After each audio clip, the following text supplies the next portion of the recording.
여러분 오늘 하루 행복하게 잘 지내셨나요? 네. 비록 조금은 만족스럽지 못한 하루였을지라도 이 시간 주님의 말씀을 듣고 기도하는 가운데 주님으로 인해 그 부족함이 채워지는 은혜가 있기를 빕니다. 오늘은 사도행전 3장 말씀을 함께 나눠보려고 하는데요. 지난번에 사도행전 2장 함께 나눴던 거 기억하시나요? 네, 사도행전 2장이 오순절 성령 강림 사건을 중심으로 초대교회가 성립된 것을 기록하고 있다면 오늘 함께 나눌 사도행전 3장 그리고 사실 3장에서 7장까지는 예루살렘 내에서 복음이 강력하게 전파되면서 교회가 폭발적으로 성장해가는 것을 기록하고 있습니다. 오늘 다 읽지 않았지만 사도행전 3장 1절에서 10절까지는 베드로와 요한이 성전 미문에 앉아서 구걸하는 그 앉은뱅이를 치유한 사건이 기록되어 있고, 그 뒤에 11절부터 26절까지는 베드로가 이제 솔로몬 행각에서 설교하는 내용을 담고 있습니다. 우리는 그 앞부분 베드로와 요한이 그 앉은뱅이를 고치는 사건을 함께 살펴보려고 하는데요. 이 말씀을 통해서 오늘 나에게 주시는 하나님의 음성을 듣게 되기를 바랍니다. 먼저 1절을 보면 제9시 기도 시간에 베드로와 요한이 성전에 기도하러 갑니다. 유대인들은 3시, 6시, 9시 이렇게 정해진 시간에 성전에 올라가서 기도를 했는데요. 현대 시간으로 환산하면 3시는 오전 9시, 6시는 정오, 그리고 9시는 오후 3시를 의미합니다. 그러니까 베드로와 요한은 마지막 기도 시간인 오후 3시에 성전으로 올라갔던 것이죠. 올라갈새에 해당하는 아네바이논이라는 원어는 미완료 과거 형태로 쓰여져 있어요. 이것은 베드로와 요한이 성전을 방문하여 기도한 것이 일회적인 것이 아니라 습관을 따라서 반복적으로 그들이 계속 해왔다는 것을 의미합니다. 그들 정기적으로 그리고 습관을 따라 변함없이 반복적으로 열심히 기도했습니다. 그들의 기도는 그냥 유대인들의 그런 형식적인 기도가 아니라 역동적이고 깊은 사귐의 기도였습니다. 기도 가운데 하나님의 말씀을 듣고 이해하고 그분과 깊은 사귐과 대화를 가졌기 때문에 그분의 친구가 되어서 그분과 함께 살아가는 삶을 살았던 것이죠.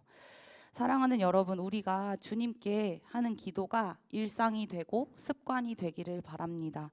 어느 날 마음이 동해서 기도회에 참여하고, 어느 날 마음이 감동이 일어나서 작정 기도를 하고, 수련회에 가서 성령의 불 받아서 막 뜨겁게 기도하는 그런 일회적인 기도가 아니라 매일 평범한 일상에서 주님과 만나는 시간을 정기적으로 갖고 주님과 사귀는 거룩한 습관을 형성하게 되기를 바랍니다. 그렇게 주님의 친구가 되어 주님과 함께 일생을 살아가는 저와 여러분 되기를 바랍니다. 성전으로 올라간 베드로와 요한은 나면서부터 못 걷게 된 사람을 만나게 됩니다. 2절은 이 사람이 어떤 삶을 살았는지를 보여줍니다. 2절 말씀을 함께 읽어보도록 하겠습니다. 나면서 못 걷게 된 이를 사람들이 메고 오니 이는 성전에 들어가는 사람들에게 구걸하기 위하여 날마다 미문이라는 성전 문에 두는 자라. 그는 나면서부터 못 걷게 되어서 구걸하며 사는 사람이었습니다. 원어를 직역하면 그의 어머니 배에서부터 앉은뱅이인 어떤 자라고 매우 구체적으로 표현이 됩니다. 본문에서 이 앉은뱅이의 이름을 밝히지 않고 병력만을 구체적으로 표현하고 있다는 것은 이 병이 도저히 고칠 수 없는 불치병이었음을 강조하기 위한 것으로 보입니다. 그는 초자연적인 기적이 아니고서는 결코 일어설 수 없는 그런 인생을 사는 사람이었던 것이죠. 그는 다리를 사용하지 못하는 장애인이었을 뿐만 아니라 구걸하는 행동을 통해서 생계를 꾸려나갈 수밖에 없는 되게 비참한 인생을 살아온 사람이었습니다. 그런 그에게 오늘 말씀에서 어떤 일이 일어납니까? 4절 말씀을 함께 읽어볼까요? 4절 함께 읽어보겠습니다. 베드로가 요한과 더불어 주목하여 이르되 우리를 보라 하니. 베드로와 요한이 그를 주목하여 봅니다. 여러분, 주목했다는 말은 어떻게 본다는 것일까요? 새 번역 성경으로 보면 좀 더 알기 쉽게 기록되어 있는데요. 새 번역 성경으로 함께 읽어보겠습니다. 시작. 베드로가 요한과 더불어 그를 눈여겨보고 그에게 말하였다. 우리를 보시오. 주목했다는 것은 눈여겨봤다는 것입니다. 사실 사람들은 성전 미문 앞에 앉아있는 그 앉은뱅이를 다 봤습니다. 사람들이 그 성전 미문 앞에 구걸하는 사람을 봤다는 것이 10절에 기록되어 있는데 10절 말씀 한번 띄워주실래요? 제가 읽어볼게요. 그가 본래 성전 미문에 앉아 구걸하던 사람인 줄 알고 그에게 일어난 일로 인하여 심히 놀랍게 여기며 놀라니라. 이렇게 오가면서 그 사람들은 성전 미문 앞에 있던 사람을 봤어요. 볼 수밖에 없죠. 왜냐하면 문 앞에 있고 또 행색이 일반적이지 않으니까 사람들의 시선을 끌고 눈길을 끌었을 거예요. 사람들은 다 봤지만 눈여겨보지 않았어요. 베드로와 요한만 눈여겨보고 주목하여 보았어요. 여러분, 제가 지난번 설교에서 성령 충만함이 무엇이라고 했는지 혹시 기억하시나요? 네. 신비한 소리를 듣고 환상을 보고 방언을 하는 그런 것이 성령 충만한 것일까요? 그것도 물론 성령 충만함의 현상으로 경험될 수 있는 것이지만 그것보다 나의 뜻과 의지가 하나님 앞에서 완전히 굴복되고 내 맘대로 살고자 하는 욕망이 하나님 뜻대로 따라 살고자 하는 욕망으로 바뀌고, 그러니까 내 안에 하나님의 영이 지배하는 것, 하나님의 영에 지배되는 것, 그것이 성령 충만함이라고 말씀드렸습니다. 오늘 말씀에서 베드로와 요한은 어떤 사람이었을까요? 성령 충만한 사람이었습니다. 그들은 어떤 특별한 능력을 가진 신비한 사람들이 아니라 하나님의 영에 지배되어 곁에 있는 사람들, 하나님이 사랑하시는 사람들을 깊은 사랑으로 바라볼 수 있는 사람이었습니다. 하나님의 영이 그들을 지배하고 있었기 때문에 하나님이 사랑하시는 영혼을 하나님의 사랑으로 바라볼 수 있었고, 하나님이 긍휼한 마음으로 바라보고 있는 그 사람을 같은 긍휼한 마음으로 바라봤던 것이죠. 이것은 관찰력이 있고 없고의 차이가 아닙니다. 마음속에 깊은 사랑과 연민을 가지고 있는가 없는가의 차이이죠. 성령 충만하여 하나님의 영에 지배된 그들은 마음속에 일어나는 그 깊은 사랑과 연민으로 인해 다른 사람들처럼 그냥 대충 슬쩍 흘겨보고서 지나가는 것이 아니라, 또 혹시나 내가 책임지고 도와줄 일이 생길까 겁먹고 멀리하는 것이 아니라 곁에 있는 사람의 말과 행동을 세밀하게 눈여겨 주목하여 보는 사람이었던 것이죠. 여러분, 우리는 어떻습니까? 우리도 사실 눈여겨보면 다 보입니다. 누구에게 뭐가 필요한지, 누가 어려움 속에 있는지, 누가 나를 찾고 있는지, 누가 나의 도움을 필요로 하는지 다 보입니다. 눈여겨보면. 그러나 우리는 행여나 눈여겨보면 내가 그것을 책임져야 될까봐, 내가 도움을 줘야 될까봐, 나에게 피해가 올까봐 눈여겨보지 않고 스쳐 지나갑니다. 하나님의 영에 지배되어 사랑의 눈으로 바라보고 긍휼의 마음을 가지고 바라보기보다 내가 손해보는 건 싫고, 내가 피해 입는 것도 싫고, 또 내가 우선시 되고 싶고, 그렇기 때문에 그런 선택들을 해나가고 눈여겨보지 않죠. 또 내가 누군가를 사랑하고 누군가를 눈여겨보기보다 누군가가 나를 더 사랑해주고 누군가가 나를 더 눈여겨봐주기를 갈망합니다. 사랑하는 여러분, 베드로와 요한처럼 하나님의 영에 지배되어서 곁에 있는 사람들을 깊은 사랑과 연민으로 바라보고 눈여겨 바라보고 주목하여 바라보고, 더 나아가서 나의 일상에 일어나는 모든 것들을 하나님의 마음과 하나님의 관점으로 바라보는 저와 여러분 되기를 바랍니다. 이어서 나면서부터 못 걷게 된 사람이 베드로와 요한에게 무엇을 구하고 있는지 아십니까? 5절 말씀을 새 번역 성경으로 함께 읽어보도록 하겠습니다. 넘겨주시겠나요? 네, 함께 읽어볼게요. 그 못 걷는 사람은 무엇을 얻으려니 하고 두 사람을 빤히 쳐다보았다. 나면서부터 못 걷게 된 사람은 바로 눈앞에 있는 성전에 들어가면 얻을 수 있는 하나님 나라, 자유, 용서, 화해, 영원한 생명 이런 것들을 구하지 않고 무엇을 얻을까 구합니다. 여러분, 사실 대부분의 사람들이 미문 앞에 앉아있는 이 앉은뱅이처럼 살아갑니다. 눈앞에 진정한 진리와 행복과 자유가 있지만은 그것을 구하기보다는 그냥 성전 근처에 앉아서 언젠가 내가 마음만 먹으면 성전 안에 들어갈 수 있다고 안심하면서 하나님 언저리에서 그냥 벌받지 않을 정도로 적당히 죄 짓고 적당히 회개하면서 최대한 내 삶의 안전을 유지하면서 내 손에 쥐고 싶은 것들을 잔뜩 쥐며 살아갑니다. 예수 믿는 사람이지만 너무 딥하지 않게 적당히 예수 믿고 신앙생활 하면서 적당히 착하고 좋은 일 하면서 그냥 크리스찬 마크만 달고 살아가기도 하고, 또 내가 정해놓은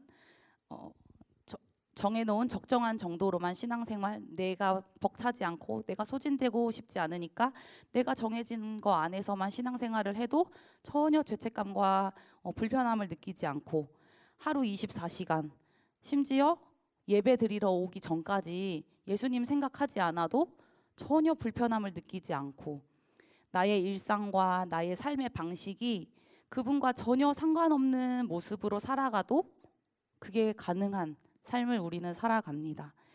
또 나는 모태신앙이고 나는 믿는 집 자녀이고 또 매주 예배에 빠짐없이 참여하고 있고 수련회나 양육 프로그램 다 참여하고 심지어 리더로도 섬기고 있고 성경 필사 또는 성경 통독도 해봤고 또 공동체에서 이것저것 다 해봤어.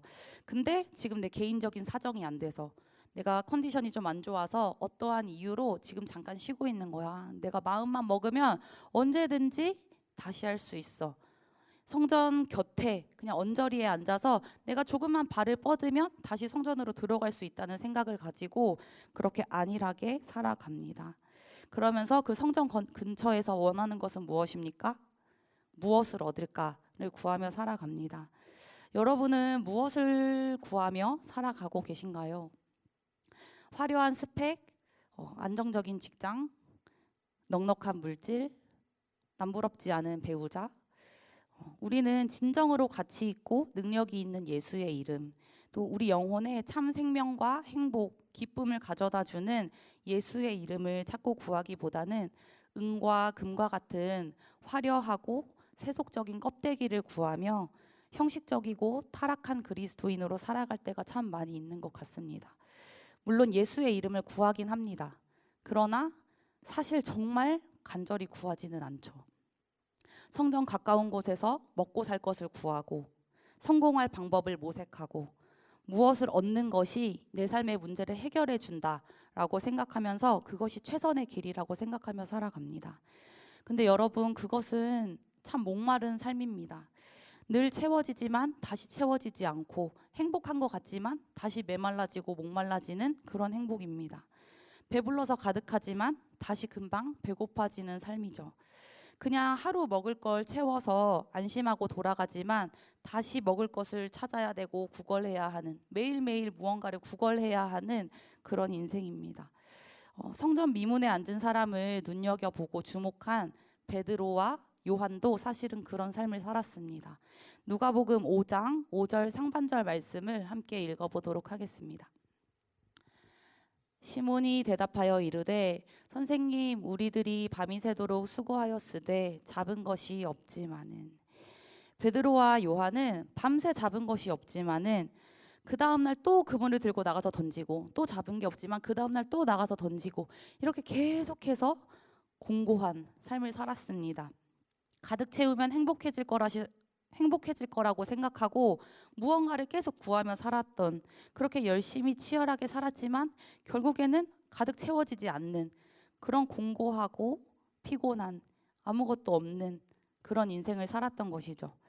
그런 삶을 살아온 그들이 성전 미문 앞에 앉아있는 그 앉은뱅이를 보고 어떤 생각이 들었을까요? 그를 눈여겨보니 뭐가 떠올랐을까요? 자기들의 지난 삶이 떠올랐겠죠. 아, 나도 저랬었는데. 근데 나는 어떻게 이렇게 달라졌지? 하고 생각하지 않았을까요? 무엇이 이들을 달라지게 했을까요? 6절 말씀을 함께 읽어보겠습니다. 베드로가 말하기를 은과 금은 내게 없으나 내게 있는 것을 그대에게 주니 나사렛 예수 그리스도의 이름으로 일어나 걸으시오 하고, 베드로는 자신의 삶을 완전히 뒤바꾼 예수 그리스도의 이름의 능력을 가지고 살게 되었습니다. 은과 금은 내게 없지만, 그래서 무엇을 준다고 하죠? 예수 그리스도의 이름을 준다고 하죠. 베드로에게는 더 이상 만선을 꿈꾸는, 배를 가득 채우는, 물고기로 가득 채우는 그런 배와 그물은 없습니다. 왜요? 그걸 다 버리고 예수님을 따랐으니까요. 물론 집에 있겠죠. 그렇지만 그것이 이제 더 이상 이 사람의 소유가 아니고 이 사람의 삶을 풍성하게 하는 도구로 작용하지 않습니다.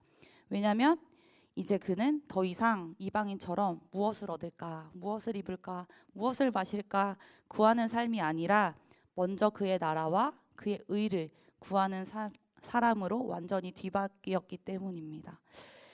나사렛 예수 그리스도의 이름 앞에 붙은 게 있어요. 혹시 기억하시나요? 방금 말씀 읽을 때 그냥 나사렛 예수 그리스도의 이름이 아니라 앞에 뭐라고 붙은 게 있었어요. 화면으로 한번 띄워주실래요?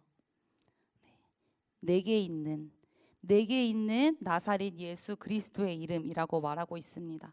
베드로는 그 나사렛 예수 그리스도의 이름이 진정으로 자신을 살게 하고 무엇을 얻을까를 해결한다는 것을 머리로만 아는 것이 아니라 경험적으로 또 존재적으로 깨달아 알았습니다. 무엇을 얻을까를 생각해서 채우는 입은 곧 다시 목마르고 메마르지만, 배고프지만 먼저 그의 나라를 구하는 방식으로 살아서 채워진 것은 예수님께서 그 사마리아 여인에게 영원히 목마르지 않는 그 물을 주신 것처럼 자신을 촉촉하게 적신다는 것을 베드로는 자신의 삶으로 경험하고 확신했던 것이죠. 그러니까 무엇을 얻을까 구하는 사람에게 너에게 더 소중한 걸 줄게 하면서 나사렛 예수 그리스도의 이름을 주는 것입니다. 본문에서 베드로가 걷지 못한 자에게 준 그 나사렛 예수 그리스도의 이름은 걷지 못한 자가 구한 은과 금과는 완전히 상반됩니다. 은과 금이라고 표현된 그 금은은 금은으로 장식되어서 포장된 호화스럽고 사치스러운 미문처럼 껍데기만 남아있는 그 형식적인, 그리고 종교적으로 타락한 유대교를 의미합니다. 영적으로 피폐해져 있는 유대교를 말해요. 근데 이것은 없어지는, 영원하지 않은 것을 의미하는 것이기도 하죠. 반면에 예수 그리스도의 이름은 무엇을 의미합니까? 기독교가 전파하는 복음의 핵심이죠.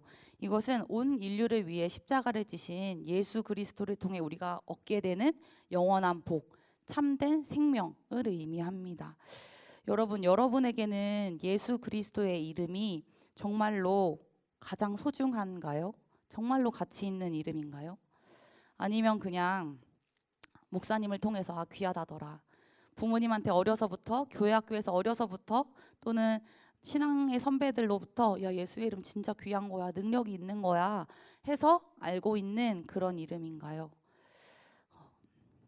사랑하는 여러분, 적당히 하나님 언저리에서 무엇을 먹고 마실까, 무엇을 얻을까 연구하고 매일매일 채워도 채워지지 않는 것을 구걸하는 그런 인생이 아니라 은과 금보다 더 능력이 있고 소중한 그 예수 그리스도의 이름을 구하면서 먼저 그의 나라와 그의 의를 구하는 삶을 살아가시기 바랍니다.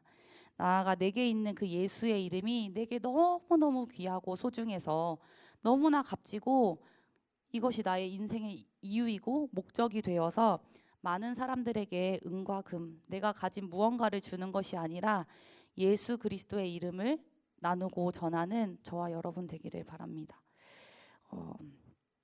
여러분, 좀 관점을 달리해서 안진뱅이의 입장이 되어서 생각해 보면 어떨까요? 구걸하면서 무엇을 얻을까 바라보는 이가 필요로 한 것은 은과 금인데 정작 달라는 것은 주지 않고 예수 이름으로 일어나 걸어라 이렇게 병을 고쳐준 게 과연 그 사람에게 정말 좋았을까요? 좀 그런 질문이 올라오더라고요. 사실 그 사람은 나면서부터 안진뱅이였잖아요.